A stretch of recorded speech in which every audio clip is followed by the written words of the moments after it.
So hello dear students, midnight সানস্টাডিতে তোমাদের সকলকে স্বাগত জানাই। তোমাদের ভিএসওর যে প্রিভিয়াস ইয়ারের সিরিজটা আমি করাচ্ছিলাম বায়োলজি, আমাদের 2023 সালের বায়োলজি ধরো আজকে করাবো, তারপরে 2022 সালেরটা করাবো, তারপরে কিন্তু তোমাদের ম্যাথ আর ফিজিক্যাল সায়েন্স সেগুলো কিন্তু এক এক করে পরপর ক্লাসগুলো আসবে, ঠিক আছে? এই দুটো তিনটে দিন একটু সমস্যা হচ্ছিল কি না তোমাদের, এই যে আমি অলরেডি ধরো কিছু ভিডিও বানিয়েছি কিন্তু সেগুলো বিভিন্ন কারণবশত আপলোড করতে খুবই সমস্যা হয়েছে, সেগুলোকে আবার ডিলিট করতে হয়েছে। তো যাই হোক, প্রবলেমগুলো ক্ষণস্থায়ী, কিছু কিছু প্রবলেম হয়েছে, সেগুলো মোটামুটি ওভারকাম হয়ে গেছে, আর অসুবিধা হবে না আশা করি। এবার তোমরা ভিডিও পাবে, ঠিক আছে? তো তোমাদের যে দ্রবণের চ্যাপ্টারটা তোমরা ক্লাস 9-এ যারা পড়ছো সেটা তোমরা কমপ্লিট করতে পারো, দ্রবণের চ্যাপ্টারটা আমি করিয়েছি। আর ভিএসও যারা দেবে তারা কিন্তু ভালো করে ক্লাসগুলো করতে থাকো, ঠিক আছে? চলো। আর তোমাদের যেটা বলেছি যে বইটা কিনতে, সেটা আশা করি সবাই কিনে নিয়েছো। বইটা কিন্তু অবশ্যই তোমরা কিনে নিও, ঠিক আছে? বই কিনলে তোমাদের সুবিধা হবে, আমি বারবার করে তোমাদের বলি। চলো। আচ্ছা, আজকের যে প্রশ্নগুলো রয়েছে দেখো, রাইবোজোম সংশ্লেষ হয় কোথায়? রাইবোজোম সংশ্লেষ হয় এন্ডোপ্লাজমীয় জালিকায়, নিউক্লিওলাসে, আর গোলগি বস্তুতে, নাকি লাইসোজোমে? দেখো, রাইবোজোম রাইবোজোম আমরা জানি যে প্রোটিন সংশ্লেষে সাহায্য করে হচ্ছে রাইবোজোম। এই রাইবোজোম কোথায় সংশ্লেষিত হয়, কোথায় এটা তৈরি হয়? এটা মনে রাখবে, আমাদের যে নিউক্লিয়াস আছে, অর্থাৎ কোষের যে নিউক্লিয়াস, সেই কোষের নিউক্লিয়াসের নিউক্লিওলাসের মধ্যে কিন্তু এই রাইবোজোম সংশ্লেষ হয় বা তৈরি হয়, ঠিক আছে? এটা মনে রাখবে, রাইবোজোম কোথায় সংশ্লেষ হয়। নেক্সট দেখো, বলছে এক প্রকার ব্যাকটেরিয়া থেকে নিঃসৃত যৌগ যা অন্য প্রকার ব্যাকটেরিয়াকে ধ্বংস করে তাকে কি বলা হয়? তোমাদের এই প্রশ্নগুলো তোমরা আগের ক্লাসেও করেছিলে, যে এক প্রকার ব্যাকটেরিয়া থেকে নিঃসৃত যৌগ যা অন্য প্রকার ব্যাকটেরিয়াকে ধ্বংস করে সেটাকে আমরা কি বলি? অ্যান্টিবায়োটিক, অ্যান্টিজেন, অ্যান্টিবডি, নাকি প্রোবায়োটিক? অবশ্যই অ্যান্টিবায়োটিক। আমরা জানি যে অ্যান্টিবায়োটিক কীভাবে তৈরি করা হয়, বিভিন্ন রকমের ধরো ভাইরাস বা বিভিন্ন রকমের যে ছত্রাক রয়েছে, উপকারী বিভিন্ন রকমের ছত্রাক আছে, যেমন দেখো পেনিসিলিয়াম, তাই না? পেনিসিলিয়াম থেকে পেনিসিলিন আবিষ্কার করা হয়। তো বিভিন্ন রকমের যে ছত্রাক এবং ব্যাকটেরিয়া রয়েছে সেগুলোর থেকে কিন্তু আবার ব্যাকটেরিয়া ধ্বংসকারী ওষুধ নির্মাণ করা হয়, এটাকে আমরা অ্যান্টিবায়োটিক বলছি, তাই তো? অ্যান্টিবায়োটিক তৈরি করা হয়। 38 দেখো, যে জীব ক্রমাগত তার আকৃতি পরিবর্তন করতে পারে সেটি কি? আশা করি এটা প্রত্যেকেই পারবে। তো জানো এটা অ্যান্সার কী হবে? অ্যামিবা, তাই তো? অ্যামিবা তার নিজের আকৃতি পরিবর্তন করতে পারে। তো অ্যামিবার গমন অঙ্গের নাম তোমরা জানো ক্ষণপথ, তাই তো? ক্ষণপথের সাহায্যে তারা গমন করে এবং তাদের প্রত্যেকটা এই যে বডির যে পার্টস সেগুলোকেই তারা পা হিসেবে ইউজ করতে পারে, আর আকৃতি তারা অনবরত পরিবর্তন করতে পারে। নেক্সট দেখো, তাহলে প্রিভিয়াস ইয়ার থেকে তোমরা একটা ধারণা পাচ্ছ যে কী ধরনের বায়োলজি প্রশ্নগুলো হয়। তো বায়োলজি প্রশ্নগুলো আমি মনে করি তোমাদের, দেখো 8-এর পোর্শান থেকে তো দিচ্ছে, দেখো সব কয়টা প্রশ্ন কিন্তু 8-এর তোমাদের সিলেবাসের মধ্যেই থাকছে, কিন্তু কোয়েশ্চেনগুলো একটু বাছাই করতে হবে, মানে ভালো করে তোমাদের কিন্তু ওভারঅল প্র্যাকটিস করতে হবে। ভাইরাসের পর্যবেক্ষণ করা সম্ভব সরল অনুবীক্ষণ যন্ত্রে, যৌগিক আলোক অনুবীক্ষণ যন্ত্রে, নাকি ইলেকট্রন অনুবীক্ষণ যন্ত্রে, নাকি পেরিস্কোপের সাহায্যে? পেরিস্কোপ তো প্রশ্নই আসে না। তো ভাইরাস ভাইরাস অত্যন্ত ক্ষুদ্র, এর জন্য এটাকে দেখতে গেলে আমাদের ইলেকট্রন অনুবীক্ষণ যন্ত্রের প্রয়োজন হবে, ঠিক আছে? ইলেকট্রন অনুবীক্ষণ যন্ত্রের প্রয়োজন হবে ভাইরাসকে দেখতে গেলে। ভাইরাসকে আমরা জীব ও জড়ের মধ্যবর্তী পর্যায়ে বলি, তাই না? আচ্ছা, নেক্সট দেখো, নিম্নলিখিত কোনটি ব্যাকটেরিয়া গঠিত রোগ?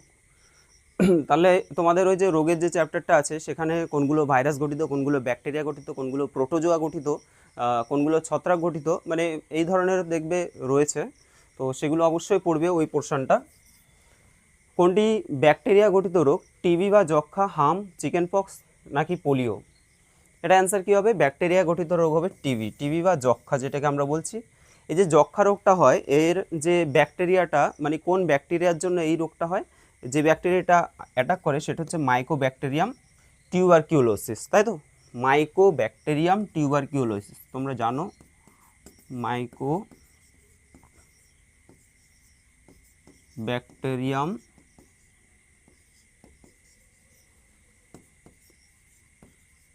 টিউবারকুলোসিস। আচ্ছা, নেক্সট দেখো, এখানে বলছে যে হাম হাম হচ্ছে একটা ভাইরাস গঠিত রোগ, হাম ভাইরাস গঠিত, চিকেন পক্স সেটাও ভাইরাস গঠিত, এবং পোলিও ভাইরাস গঠিত, ঠিক আছে। তো হামটা কিসের জন্য হয়? হামটা হচ্ছে রুবেওলা, যেটাকে আমরা রুবেলা বলি, বা রুবেওলা ভাইরাস, ঠিক আছে। রুবেওলা ভাইরাসের কারণে কিন্তু হাম রোগটা হয়। আর চিকেন পক্স যেটা হয়, চিকেন পক্সটা হচ্ছে ভেরিসেলা জোস্টার, ভেরিসেলা জোস্টার এই ভাইরাসের কারণে হয়। আর পোলিও আমরা জানি, পোলিওটা হচ্ছে পোলিও ভাইরাস, তাই তো, পোলিওটা হচ্ছে পোলিও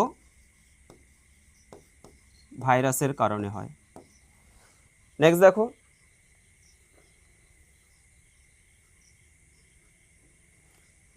বলছে যে নিম্নলিখিত কোন খাদ্যটিতে সর্বাধিক মাত্রার শর্করা থাকে, সবচেয়ে বেশি শর্করা থাকে কোন খাদ্যটিতে? ডাল, চাল, বাজরা নাকি রাঙালু? এটা অ্যান্সার কী হবে? চাল। চালের মধ্যে সবথেকে বেশি শর্করা থাকে, ঠিক আছে, অপশানগুলোর মধ্যে। নেক্সট দেখো, পেশিকোষে গ্লুকোজ সঞ্চিত হয় কী রূপে? পেশিকোষের মধ্যে যে গ্লুকোজটা সঞ্চিত হয় সেটা কী রূপে সঞ্চিত হয়? চর্বি রূপে, প্রোটিন রূপে, গ্লাইকোজেন রূপে নাকি নিউক্লিক অ্যাসিড রূপে? এটা অ্যান্সার হবে কি? গ্লাইকোজেন রূপে, ঠিক আছে। যে গ্লুকোজটা সেটা গ্লাইকোজেন রূপে সঞ্চিত থাকে, আবার যখন প্রয়োজন হয় সেই গ্লাইকোজেনটা ভেঙে গিয়ে আবার গ্লুকোজে পরিণত হয়। নেক্সট দেখো, এইডস, এইডস এটা কি গঠিত রোগ? খুব ভালো একটা প্রশ্ন, যে এইডস কি গঠিত রোগ? আরএনএ ভাইরাস গঠিত রোগ, ডিএনএ ভাইরাস গঠিত রোগ, আরএনএ ভাইরাস গঠিত রোগ, ব্যাকটেরিয়া গঠিত রোগ নাকি ছত্রাক গঠিত রোগ? তাহলে রোগের যে পোর্শনটা আছে সেই জায়গাটা কিন্তু তোমরা খুব ভালো করে পড়বে, বলে দিচ্ছি। দেখো, এইডস হচ্ছে এক ধরনের আরএনএ ভাইরাস গঠিত রোগ। আচ্ছা, আরএনএ ভাইরাস গঠিত আর কি কি রোগ আছে যদি আমরা দেখি, দেখো ডেঙ্গু জ্বর, ডেঙ্গু আছে না, ডেঙ্গু জ্বর হয় যে, ডেঙ্গু হবে। আচ্ছা, আরএনএ ভাইরাস, তাই তো, ডেঙ্গু হবে, পোলিও হবে, পোলিও। তোমরা জানো কোভিড-19 এটা হচ্ছে আরএনএ ভাইরাস গঠিত রোগ, ঠিক আছে। আর একটা আছে, আর হচ্ছে ইনফ্লুয়েঞ্জা, ইনফ্লুয়েঞ্জা। তাহলে এই যে কটা বললাম, ডেঙ্গু, পোলিও, কোভিড-19 আর হচ্ছে ইনফ্লুয়েঞ্জা, এগুলো প্রত্যেকটাই কিন্তু আরএনএ ভাইরাস গঠিত রোগ। এবার যদি আমরা চলে আসি যে ডিএনএ ভাইরাস গঠিত কয়েকটা রোগের নাম বলি, ডিএনএ ভাইরাস গঠিত রোগ কি কি হতে পারে? এটা হচ্ছে ধরো বসন্ত, বসন্ত, জলবসন্ত, জলবসন্ত যেটাকে আমরা চিকেন পক্স বলি, আর হেপাটাইটিস বি, হেপাটাইটিস বি। এগুলো প্রত্যেকটা, এই যে হেপাটাইটিস বি, বসন্ত আর হচ্ছে জলবসন্ত, এগুলো হচ্ছে ডিএনএ ভাইরাস গঠিত রোগ, ঠিক আছে। আর এগুলো যেগুলো বললাম এগুলো হচ্ছে আরএনএ ভাইরাস গঠিত রোগ। চলো নেক্সট,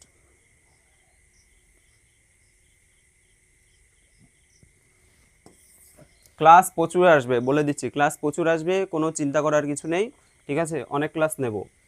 আর তোমাদের কাছে একটাই কথা বলবো, তোমরা যেমন দ্রবণের যে চ্যাপ্টারটা সেটা দেখো, এগুলো তো লিমিটেড, যারা যারা 1 থেকে 5 অবধি রয়েছে তারাই দিতে পারবে। আর দ্রবণের চ্যাপ্টারটা তো প্রত্যেকে দেখতে পারবে, সেটাকে তোমরা একটু শেয়ার করে দিও, ঠিক আছে। দ্রবণের যে চ্যাপ্টারটা আমি তোমাদের করিয়েছি সেটা সবাইকে একটু শেয়ার করে দিও, তোমাদের এটাই বলার। নেক্সট দেখো, বাংলা নববর্ষে অর্থাৎ এপ্রিলের মাঝামাঝি তুমি কোচবিহারে বেড়াতে গিয়ে দেখলে সেখানে ধান বোনা চলছে, ঠিক আছে।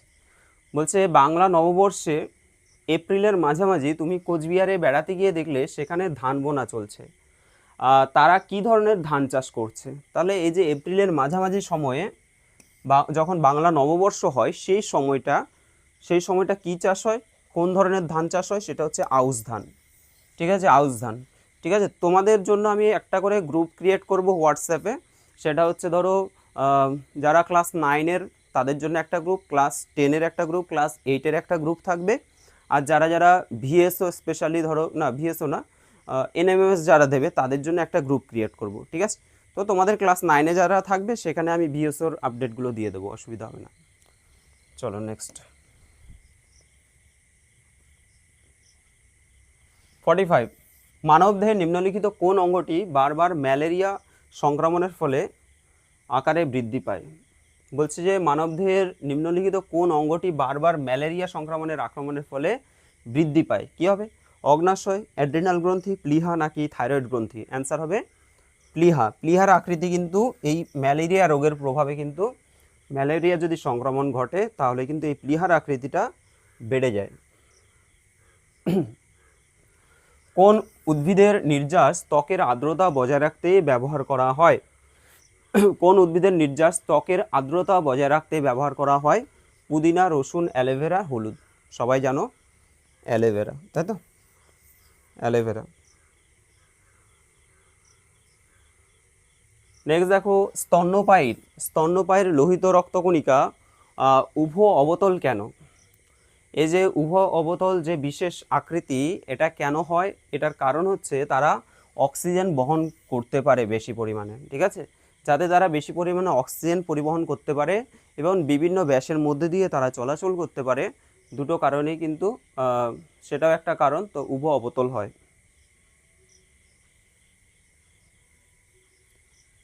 পরের প্রশ্ন দেখো, এটা বলছে যে তোমার বন্ধু ক্লান্ত এবং অবসন্ন অনুভব করায় 1 কাপ চা খেলো।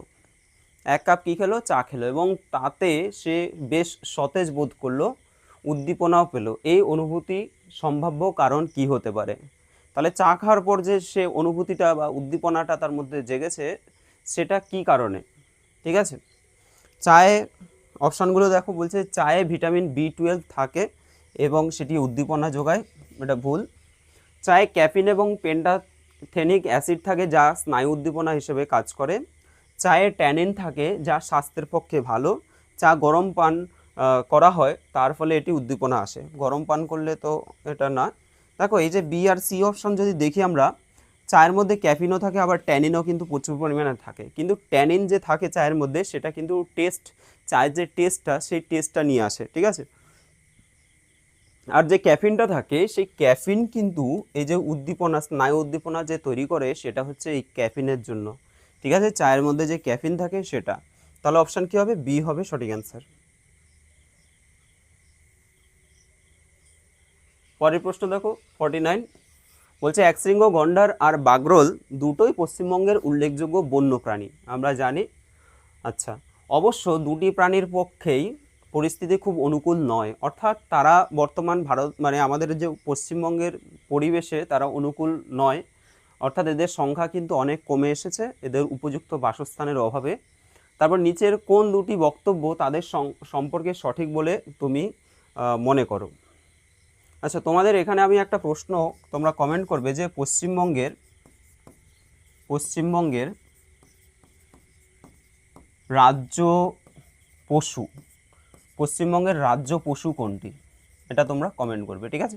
আমাদের পশ্চিমবঙ্গের রাজ্য পশু কোনটা?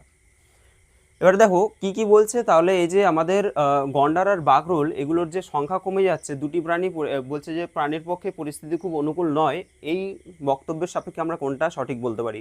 গন্ডার নিকট ভবিষ্যতে বিলুপ্ত হতে পারে, আর বাগরোলও বিলুপ্ত হতে পারে, কিন্তু নিকট ভবিষ্যতে নয়। অর্থাৎ গন্ডার খুব তাড়াতাড়ি বিলুপ্ত হয়ে যাবে, বাগরোলটা বিলুপ্ত হবে, কিন্তু এই এখনই না, কিন্তু একটা সময় গিয়ে হবে। গন্ডার এখানে বন্য পরিবেশে পাওয়া যায় যেখানে বাগরোল অন্য বন্য পরিবেশে পাওয়া যায় না। বলছে এটা কি কারণ হবে যে গন্ডার এখনো বন্য পরিবেশে পাওয়া যায় কিন্তু বাগরোল অন্য পরিবেশে পাওয়া যায় না? দেখো, বন্য পরিবেশে যদি গন্ডার পাওয়া যায় তাহলে তো হিসাব মতো এ তো বিলুপ্ত হওয়ার কথা না, তাই না? সেই লজিক হিসেবে এটা হবে না। গন্ডার অবশ্য বিলুপ্ত হয়ে যাবে, আর বাগরোলের বিষয়ে এখনো কোনো তথ্য নেই। গন্ডার নিকট ভবিষ্যতে বিলুপ্ত হবে না, আর বাগরোল এখন একমাত্র বন্দি দশায় পাওয়া যায়। বন্দি করতে হবে না, এটা অ্যান্সার নেবে, ঠিক আছে? গন্ডার নিকট ভবিষ্যতে বিলুপ্ত হতে পারে, আর বাগরোলও বিলুপ্ত হতে পারে, কিন্তু নিকট ভবিষ্যতে নয়। নেক্সট দেখো, এখানে প্রশ্নটা দিয়েছে যে এ এবং বি বক্তব্য দুটি পড়ে তাদের মধ্যে সম্পর্ক নির্ধারণ করতে বলছে, ঠিক আছে? তো বক্তব্য এ কি দিয়েছে? যে সাম্প্রতিককালে দানা শস্যের উৎপাদন আশানুরূপ বৃদ্ধি পায়নি, বা এমনকি মোটামুটি একই রয়ে গেছে। তার মানে বলছে দানা শস্যের উৎপাদন আশানুরূপ বৃদ্ধি পায়নি, যতটা বৃদ্ধি হওয়ার দরকার সেরকম বৃদ্ধিটা পায়নি, প্রায় একই রয়ে গেছে। বক্তব্য দুইয়ে বলছে যে কীটনাশক বা পেস্ট সংক্রমণে ফসলের ক্ষতি রোধ করতে ফসলের ক্ষেত্রে বিপুল পরিমাণে কীটনাশক প্রয়োগ করা হয়। একটা জিনিস মনে রাখবে, বর্তমানে মানে জমিতে যে ফসল ফলানো হয় প্রচুর পরিমাণে সার প্রয়োগ করা হয়। শুধুমাত্র সার নয়, তার সাথে কীটনাশক, প্রচুর পরিমাণে কীটনাশকের সমস্যা হয়। মানে কীট পতঙ্গ যে থাকে সেগুলোকে মারার জন্য কীটনাশক ইউজ করা হয়, তার ফলেও কিন্তু ফসলের ক্ষতি হয়। ঠিক আছে, তাহলে একটা জিনিস আমরা দেখতে পাচ্ছি, বক্তব্য কিন্তু দুটোই সঠিক। এবার অ্যান্সারগুলো দেখি। এ কি বলছে, দুটি বক্তব্যই সঠিক। আর বক্তব্য বি, বক্তব্য এ এর কারণ বলছে, বক্তব্য বি, বক্তব্য এ এর কারণ। আচ্ছা, এ এর কারণ বলছে, তাই তো? না, এটা তো কারণ হতে পারে না, এটা তো ফলাফল, তাই না? দানা শস্য উৎপাদন আশানুরূপ বৃদ্ধি পায়নি, কেন? কারণ এটা, তাহলে এটা কারণ হতে পারে, এটা ফলাফল হতে পারে। এটা হতে পারে কারণ, আর এটা হতে পারে ফলাফল। নেক্সট দেখো, পয়েন্ট 2 বলছে যে, বি বলছে দুটি বক্তব্য সঠিক, আর বি বক্তব্য হলো কারণ এবং এ বক্তব্য হলো তার ফল। বি বক্তব্য কি কারণ, এ বক্তব্য হচ্ছে তার ফলাফল। একদমই সঠিক অ্যান্সার এটাই হবে। পরেরটা দেখো, দুটি বক্তব্যই সঠিক, কিন্তু বক্তব্য এ ও বি এর মধ্যে কোনো সম্পর্ক নেই। অবশ্যই সম্পর্ক আছে। আমরা দেখতে পাচ্ছি যে ফসলের ক্ষতিটা, মানে যে কীটনাশকগুলো ইউজ করছে তার ফলেই কিন্তু আমাদের আশানুরূপ ফল হচ্ছে না, তাই তো? ফসল হচ্ছে না। পরেরটা দেখো, বক্তব্য এ এবং বক্তব্য বি দুটোই বলছে ভুল, এটাও হবে না। তাহলে অ্যান্সার হবে অপশন বি। ঠিক আছে, আচ্ছা, ঠিক আছে। তোমাদের মোটামুটি ক্লাসে এগুলোই ছিল। এটা হচ্ছে আমাদের তাহলে 2023 সালের হয়ে গেল। তোমাদের জাস্ট আর 2022 সালের আমি বায়োলজিটা করাবো। 2022 সালের বায়োলজি করানোর পরেই কিন্তু তোমাদের ম্যাথ অথবা ফিজিক্যাল সায়েন্স, এই দুটোর মধ্যে আমি দেখে নেব, যে কোনো একটা শুরু করে দেবো।